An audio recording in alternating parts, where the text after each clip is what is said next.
9 बजे की बड़ी खबरों में आज शुरुआत यूपी पुलिस के एक्शन की खबर से। कासगंज में यूपी पुलिस और बदमाशों के बीच मुठभेड़ हुई है। इस मुठभेड़ में कासगंज के आरोपी का भाई एलगार सिंह ढेर हो गया है। आपको बता दें कि एलगार सिंह यूपी पुलिस के सिपाही देवेंद्र सिंह की हत्या में शामिल था। ये मुठभेड़ कासगंज में काली नदी के पास हुई, जिसके बाद आरोपी के भाई को गोली लगी और वो ढेर हो गया। कासगंज में कल शराब माफिया ने पुलिस टीम पर हमला कर दिया था, जिसमें एक सिपाही की मौत हो गई थी। माफिया ने दरोगा को बंधक बनाकर उनके हथियार भी छीन लिए थे। इस मामले में मुख्य आरोपी मोती की तलाश जारी है। सिपाही की मौत के बाद यूपी के सीएम योगी आदित्यनाथ ने सख्त एक्शन के निर्देश दिए थे, जिसके बाद पुलिस में एक्शन में आई और आज सुबह एलगार सिंह को ढेर किया। वांछित अभियुक्तों की तलाश के दौरान अपराधियों द्वारा उन पे हमला किया गया, जानलेवा हमला किया गया, जिसमें हमारे सिपाही देवेंद्र शहीद हो गए और हमारे दरोगा जी गंभीर रूप से घायल हो गए। घायल दरोगा जी को अलीगढ़ में इलाज के लिए भेजा गया, जो कि गंभीर अवस्था में है, और उनके द्वारा नामजद तहरीर दी गई थी, जिसमें मोती सना भूबलाल, एहलकार सना भूबलाल नगला धीमर के, जिसमें एक बदमाश से प्रातः मुठभेड़ हुई। उस मुठभेड़ में जब उनको इलाज के लिए सीएससी ले जाया गया एहलकार को, तो डॉक्टरों द्वारा उनको मृत घोषित कर दिया गया है। मोती और उनके अन्य साथी भागने में सफल हो गए। हमारी टीम लगातार उन पर पीछा कर रही है, दबिश कर रही है, और उनके द्वारा जो असलहा लूटा गया उसकी बरामदगी का प्रयास किया जा रहा है। यूपी पुलिस ने तेजी से एक्शन दिखाते हुए अपने साथी सिपाही की शहादत का बदला ले लिया है और बाकी आरोपियों की तलाश जारी है। यूपी के कासगंज में शराब माफियाओं को पकड़ने पहुंची पुलिस टीम को पहले बंधक बना लिया गया, बाद में जबरदस्त तरीके से पिटाई की गई और फिर फरार हो गए। इस घटना में पुलिस कांस्टेबल देवेंद्र शहीद हो गए और दरोगा अशोक बुरी तरह जख्मी हुए हैं। माफिया को पुलिस छापे की जानकारी पहले से ही मिल चुकी थी और उनके हौसले इतने बुलंद थे कि शराब माफिया के गुर्गों ने दरोगा अशोक और कांस्टेबल देवेंद्र को बंधक बना लिया। इसके बाद आरोपियों को पकड़ने के लिए रात के अंधेरे में सर्च ऑपरेशन चलाया गया। जानकारी मिली है कि मोती नाम के बदमाश पर सिपाही की हत्या का आरोप है। मोती एक हिस्ट्री शीटर है और उस पर 11 मुकदमे दर्ज हैं। और माननीय मुख्यमंत्री जी लगातार इस घटना की मॉनिटरिंग कर रहे हैं और हम सभी लोग यहाँ आप देख रहे हैं मौके पर हैं और जो भी दोषी हैं उनको बख्शा नहीं जाएगा। इस वारदात के बाद सीएम योगी एक्शन में आ गए हैं। आरोपियों के खिलाफ एनएसए के तहत ताबड़तोड़ कार्रवाई का ऑर्डर जारी किया गया है और पीड़ित परिवार को मदद का ऐलान किया गया है। यूपी सरकार ने शहीद कांस्टेबल देवेंद्र के परिवार को 50 लाख रुपए की मदद के साथ परिवार के एक सदस्य को सरकारी नौकरी देने का भी ऐलान किया है। चौंकाने वाली बात तो ये है कि वारदात के बाद दरोगा अशोक के हथियार भी गायब मिले हैं। योगी आदित्यनाथ के एक्शन के बाद उम्मीद है कि इस घटना का मास्टरमाइंड मोती और उसके साथी जल्द सलाखों के पीछे होंगे। उत्तराखंड के चमोली में आपदा में अब तक 32 लोगों की मौत हो चुकी है और करीब 174 लोग अभी भी लापता हैं। वहीं तपोवन टनल में फंसे लोगों को बचाने के लिए दिन रात नॉन स्टॉप रेस्क्यू ऑपरेशन जारी।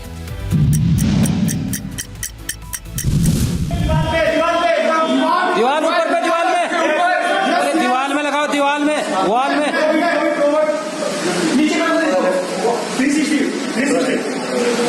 पानी भी गिर रहा है ऊपर से, पानी भी गिर रहा है ऊपर से ना। इस टनल के अंदर मलबा भरा है और मलबे के उस पार हैं 35 लोग, जिनके पास पहुंचने के लिए रेस्क्यू टीम ने दिन रात एक कर दिया है। किसी भी रेस्क्यू ऑपरेशन में पहले 72 घंटे बहुत नाजुक होते हैं, क्योंकि तब तक इंसान के जिंदा होने की उम्मीद होती है। यही वक्त बीतता जा रहा है और इस टनल में जुटी पूरी टीम वक्त के साथ जूझ रही है। टनल में भारी मलबा आ गया है। जितना मलबा हटाया जा रहा है उससे दोगुना मलबा आ रहा है। यही सबसे बड़ी परेशानी है, लेकिन रेस्क्यू में लगा कोई भी शख्स हार मानने को तैयार नहीं है। रेस्क्यू टीम एक ड्रोन की मदद से आगे बढ़ रही है, जिससे रास्ते में फैले मलबे की सही जानकारी मिल पा रही है। टनल के दूसरे गेट से रेस्क्यू ऑपरेशन चल रहा है। इसमें 180 मीटर की दूरी पर मजदूर फंसे हो सकते हैं। ये टनल का एंट्री पॉइंट है, जहां से पानी अंदर आने का रास्ता बनाया गया है। 7 फरवरी को बाढ़ का पानी और मलबा इसी रास्ते से टनल में घुसा। इसके अलावा इन छोटे रास्तों से आए मलबे ने टनल को पूरा जाम कर दिया। नक्शे की मदद से टनल के 100 मीटर रास्ते को साफ किया जा चुका है और अब बाकी बचे 80 मीटर रास्ते को साफ किया जा रहा है। टनल से मलबा निकालने के बाद ही अंदर फंसे मजदूरों तक पहुंचा जा सकता है। टनल में अभी तक 120 मीटर तक सफाई हो चुकी है और जो टनल के ऑपरेटर्स हैं उनकी तरफ से जानकारी दी गई है कि मजदूर 180 मीटर की दूरी पर यहाँ फंसे हो सकते हैं और अब एक एक करके अर्थ मूवर अंदर जाता है, बाहर मलबा निकाल के आता है। अब अर्थ मूवर को अंदर जाने और बाहर आने में लगभग 1 मिनट का वक्त लगता है, तो आप समझ सकते हैं कि गहराई ज्यादा हो गई है। तो वहीं उत्तराखंड के मुख्यमंत्री त्रिवेंद्र सिंह रावत खुद पूरे रेस्क्यू ऑपरेशन को मॉनिटर कर रहे हैं और सीएम रावत ने बताया कि तपोवन टनल में मौजूद मलबे की वजह से जो रेस्क्यू ऑपरेशन हो रहा है उसमें दिक्कतें आ रही हैं। त्रिवेंद्र सिंह रावत ने 2 दिन जोशीमठ में कैंप किया, रेस्क्यू ऑपरेशन पर नजर बनाए रखी, प्रभावित इलाकों का दौरा किया और इंडिया टीवी से एक्सक्लूसिव बातचीत में बताया कि उनके सामने चुनौती क्या है। जो सुरंग के अंदर की जो स्थिति है वो 130 मीटर जाने के बाद उसमें एक नई तरह की समस्या उत्पन्न हुई है। जितना मलबा हम बाहर निकाल रहे हैं उससे अधिक मलबा वहाँ पर आ रहा है,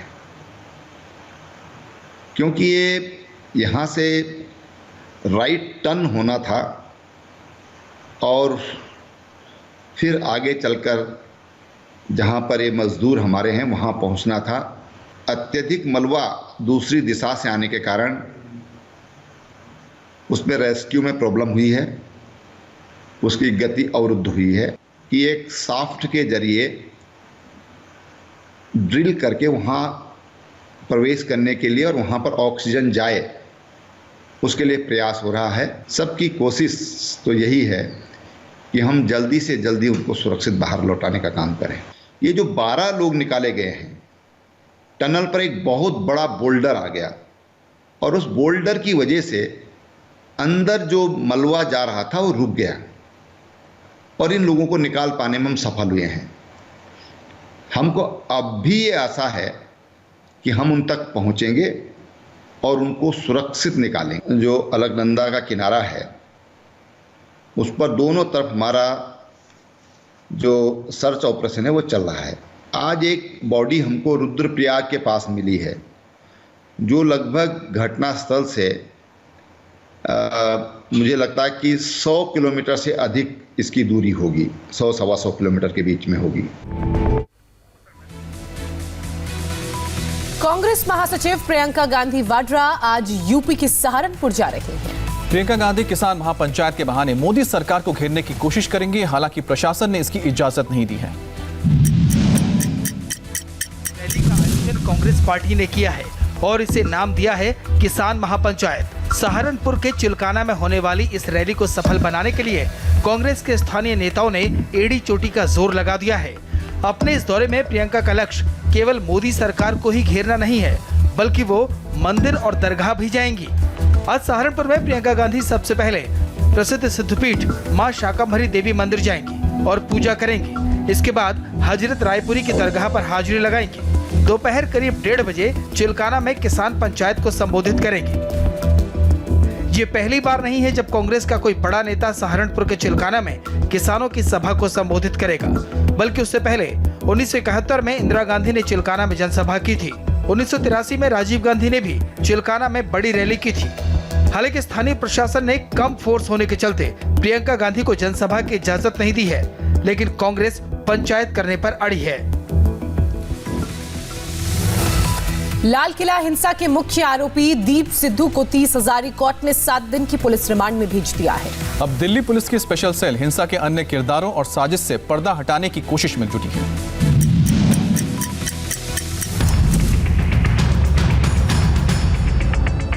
दीप सिद्धू के बाद दिल्ली पुलिस को अब लखा सिधाणा की तलाश है। हिंसा फैलाने वालों में लखा सिधाणा का नाम भी शामिल है। लखा सिधाणा ने दीप सिद्धू की गिरफ्तारी के फौरन बाद फेसबुक पर वीडियो अपलोड किया और किसानों के आंदोलन के बिखरने पर चिंता जाहिर की। पुलिस के मुताबिक 1 लाख के इनामी आरोपी दीप सिद्धू की फेसबुक पेज से भी इसी तरह के वीडियो अपलोड हो रहे थे। ये वीडियो कैलिफोर्निया में बैठी दीप सिद्धू की दोस्त अपलोड करती थी। पुलिस ने टेक्निकल सर्विलांस की मदद से दीप सिद्धू की लोकेशन को ट्रेस किया और दीप सिद्धू को हरियाणा के करनाल से गिरफ्तार किया। दीप सिद्धू अपनी पत्नी के घर बिहार के पूर्णिया जाने की फिराक में था। 26 जनवरी को किसानों के ट्रैक्टर परेड के दौरान दीप सिद्धू लाल किले पर हिंसा भड़काने वालों में सबसे आगे था। वीडियो भी अपलोड हो रखे हैं जिसमें ये भड़काऊ भाषण दे रहा था। उसका जो रोल है, उसने एक बड़ी पब्लिक को भड़काऊ भाषण देकर और जो घटना हुई है लाल किले पर उसको अंजाम दिलाया है, उसमें ये केस में वांटेड है। तो वहीं दिल्ली के गाजीपुर बॉर्डर पर किसान आंदोलन के नाम पर हुड़दंग करने वालों का जमावड़ा हो गया है। बीच सड़क पर तेज गाने की आवाज पर नाचने और स्टंटबाजी का वीडियो वायरल हो रहा है।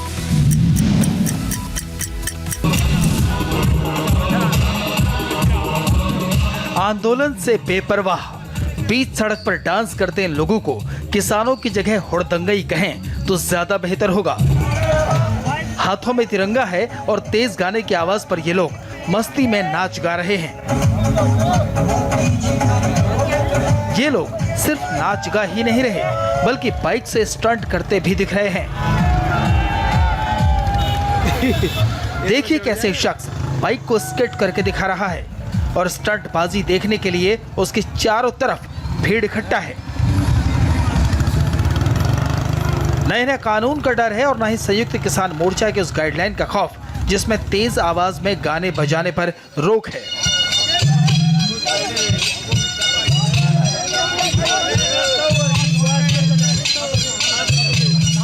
किसान आंदोलन के नाम पर दिल्ली के गाजीपुर बॉर्डर पर क्या हो रहा है, ये तस्वीरें उन लोगों के लिए सबूत हैं जो कहते हैं किसान शांति से अपनी मांगों को मनवाने के लिए धरना दे रहे हैं।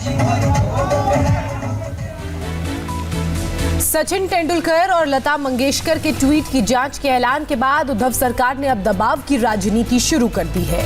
महाराष्ट्र के कैबिनेट मंत्री छगन भुजबल ने लता और सचिन को नसीहत तो दी और केरल में कांग्रेस कार्यकर्ताओं को सचिन का विरोध करना उल्टा पड़ गया।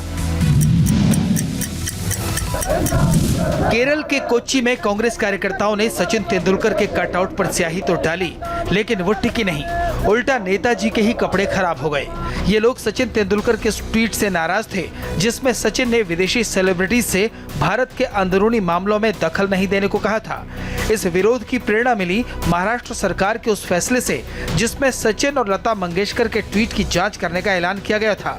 अब कांग्रेस और एनसीपी के नेता एक कदम आगे और बढ़े और लता मंगेशकर और सचिन तेंदुलकर पर यह दबाव डालने लगे कि वो किसान आंदोलन के पक्ष में ट्वीट करें। है हमारे सेलिब्रिटीज है, उनको भी कुछ बोलना चाहिए क्योंकि उनके बोलने से काफ़ी फ़र्क पड़ता है जो गवर्नमेंट के ऊपर भी और गवर्नमेंट चलाने वाले जो राज्यकर्ता मंत्री महोदय हैं उनके ऊपर भी। उनकी जो है जल्द वो कुछ कहते हैं तो सभी जो है उसके प्रति आदर से देखते हैं कि क्या कह रहे हैं। उनको कहना था पहले ही मगर नहीं कहे। अभी भी कोई समय तो गया नहीं, अभी भी तो खुलकर बोल सकते हैं कि भाई इसको जो इसका जल्द से जल्द हल ढूंढो, इतना तो कह सकते हैं। किसानों के पक्ष में सभी ने ट्वीट करना चाहिए। ट्वीट छोड़ दीजिए, हमदर्दी रखनी चाहिए। ट्वीट को तो अभी का जमाने का हथियार बन गया है और वही कारण बीजेपी ने छगन भुजबल के बयान पर कड़ा एतराज जताया। कहा सरकार इस तरह से किसी को डिक्टेट नहीं कर सकती। पश्चिम बंगाल की सीएम ममता बनर्जी पार्टी छोड़ने वालों पर जमकर बरस रही है। ममता बनर्जी ने खुद को रॉयल बंगाल टाइगर बताया तो पार्टी छोड़ने वालों की तुलना मीर जाफर से की। और যতক্ষণ বাজবো রয়্যাল বেঙ্গল টাইগারের মতো বাজবো। टीएमसी छोड़कर जाने वालों पर ममता बनर्जी का गुस्सा आखिरकार छलक ही गया। मुर्शिदाबाद की रैली में ममता ने पार्टी छोड़कर बीजेपी के खेमे में शामिल होने वाले नेताओं को खूब खरी खोटी सुनाई। उन्हें मीर जाफर तक कह दिया। সিরাজদৌল্লা মির্জাফরের যুদ্ধ থেকে শিক্ষা নিয়েছিলেন যে মির্জাফর গদ্দারি করেছিল, সেই গদ্দারকে কোনোদিন বাংলা ক্ষমা করেনি, দেশও ক্ষমা করেনি, মানুষও ক্ষমা করেনি। पश्चिम बंगाल में ममता की पार्टी को बीजेपी से जबरदस्त टक्कर मिल रही है। ऐसे में जनता के सामने खुद को शक्तिशाली साबित करने के लिए ममता बनर्जी को रॉयल बंगाल टाइगर का सहारा लेना पड़ा। আমি আবার বলছি, আমি দুর্বল নই, আমি শক্তিশালী লোক। যতদিন বাঁচবো মাথা উঁচু করে চলবো আর যতক্ষণ বাঁচবো রয়্যাল বেঙ্গল টাইগারের মতো বাঁচবো। बीजेपी ने ममता के इस बयान पर पलटवार किया। कहा ममता निराश है इसलिए भड़की हुई है। क्या किया इन्होंने? तानाशाही, टोलाबाजी और तुष्टीकरण। जब मैं तानाशाही कहता हूं तो मैं ऐसे ही नहीं कहता हूं। अपने विपक्षियों को, उनके आवाज को रोकने का काम ममता जी ने किया है। लोकसभा में अमित शाह कांग्रेस के नेता अधीर रंजन चौधरी के आरोपों पर जमकर बरसे। अधीर रंजन चौधरी ने आरोप लगाया था कि बंगाल दौरे में अमित शाह गुरुदेव रविंद्रनाथ टैगोर की कुर्सी पर बैठ गए थे।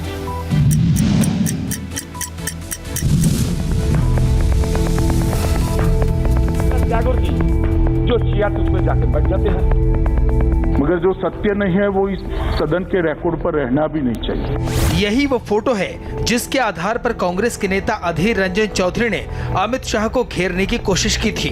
अधीर रंजन चौधरी ने आरोप लगाया कि अमित शाह जब 20 जनवरी को अपने बंगाल दौरे के दौरान शांति निकेतन गए थे तो वहां गुरुदेव रविंद्रनाथ टैगोर की कुर्सी पर बैठ गए थे।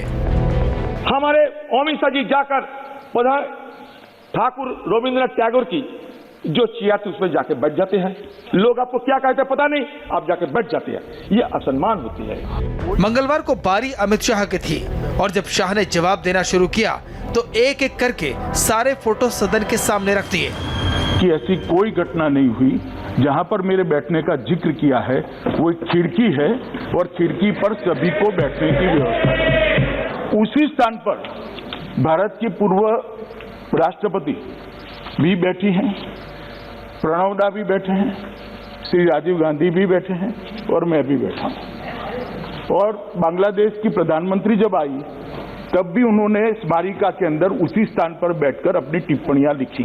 मेरा इतना ही कहना है कि जब हम इस सदन में बात करते हैं तो बात करने के पहले तथ्यों को जांचना चाहिए, परखना चाहिए। सोशल मीडिया से उठाकर हम यहाँ पर रख दें तो इस सदन की गरिमा को क्षति होती है मान्यवर। मगर मैं इसमें इनका दोष नहीं देखता, उनका पार्टी का जो बैकग्राउंड है उनके कारण इनकी गलती हो गई। मान्यवर मैं तो नहीं बैठा वो कुर्सी में, मगर मेरे पास 2 फोटोग्राफ निकले हैं।